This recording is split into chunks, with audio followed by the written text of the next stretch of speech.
So, a friend of mine recently got me this camera, and it is the coolest thing, like, ever. And the sound?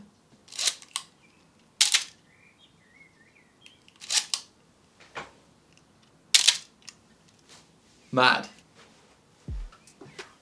Today, we're going to be doing beginner tips for anyone starting out in photography and the basic things to look out for to make sure that your pictures are as tactile and as sharp as possible. If you click this video, then you're one of three people. You either A, are just starting in photography and want to know the fundamentals.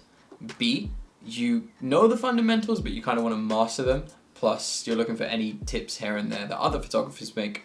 Or 3, I've personally forced you to watch this video because you're either a friend or family. So thanks. So there are 4 things that will nail every single photo that you take. And you're probably used to hearing about the 3 from the exposure triangle, you know, that one, which are the ISO, the shutter speed, and the aperture, or f-stop. But to keep it simple, we'll just say aperture for now. Let's start with aperture. Aperture is essentially how big or how wide the actual camera lens is. And you can see that with a whole lot of cameras that are opening and closing their actual lens itself.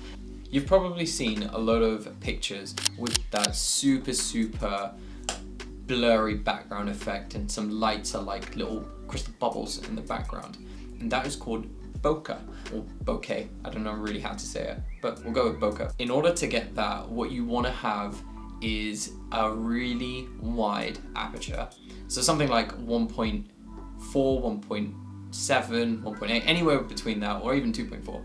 And those will get you those really big blurry balls. Sus. But let's switch it. Let's say instead you have your subject and you kind of want to capture everything around it as well. For example, if you're in the mountains and you have your subject, which is a person standing there, and you kind of want to get those mountains and the hills and the waterfall in the background and a bird just flying around, then you want to have a smaller and narrower lens, and that's able to capture the footage that you want. But there is a trade-off, and there is a really big trade-off when you're having a much narrower lens, and that is the fact that there will be a lot more noise and a lot more grain, and it just looks ugly, and it's really annoying, and it's very difficult to fix. And then you've got to learn and search up YouTube videos about how to fix grainy photos, and let's stay away from that. Let's just try and keep everything away from post as much as possible.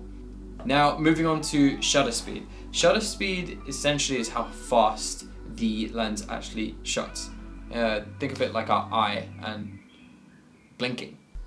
So shutter speed really depends on the time of day that you're actually trying to capture your footage. So there's a clear distinction between if you're going to be shooting at night versus in the day. In the day, typically you want to have a higher shutter speed, and that is to prevent as much light destroying your image, because it will just make it completely overexposed.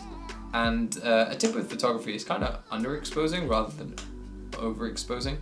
But what you want to do is you kind of want to hit that sweet spot. And usually your cameras will tell you whether or not a picture, especially the newer ones, they'll tell you whether or not the shutter speed is correct.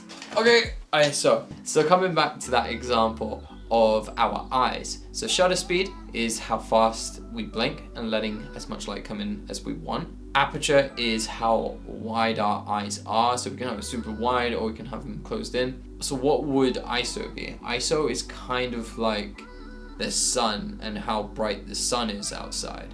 And I think that's a decent way of thinking about it, and we put them all together and then you have that exposure triangle. Newer cameras nowadays, you can go much higher on the ISO range. Be careful not to go too high, because then once again it comes back to noise that will destroy the picture. So don't do it, stay away from it. Coming over to the last one. The last one is composition. Composition is probably the hardest thing to talk about because it's very subjective, whereas all the others help you determine and get all the scientific camera stuff correct to shoot the perfect image. Composition is more the artistic choice of the photo. So it's kind of saying, okay, do I want the subject here? Do I want the subject here? Do I want it there? Oh, I want to have a bit more foreground in. Do I take it from a lower angle? Experiment with it, play around with it, and enjoy that process. You know, like anyone can take a picture of the Eiffel Tower from the same place every single tourist goes, but you know, photography is all about being creative with your ideas. So maybe shoot whatever you want from a slightly different perspective, and with that you get the most unique shots. And that doesn't mean every single different perspective is the best. There are a lot of bad photos out there, but you learn from it, and you can take those concepts and you can apply them to other photos, other images, and you can really develop your style. But let's say you're just starting out in this journey and you want some quick pieces of advice for what would make a good composition in a photo. If you have your camera, put on the rule of thirds, and that is gonna divide your picture into a grid kind of format. And with that grid format, what they say is you want to have the subject on one of those 4 corner pieces. I don't know if I'm actually hitting the corner pieces, but pretend I am. And they do this in films, they do this in a lot of photo shoots, and it's a way of making the subject always seem very cinematic and give it that more than life kind of experience in the photo. Anyway, that is essentially everything that you need to know about beginning your journey in photography. And so I hope you like these tips. If you did, give it a like.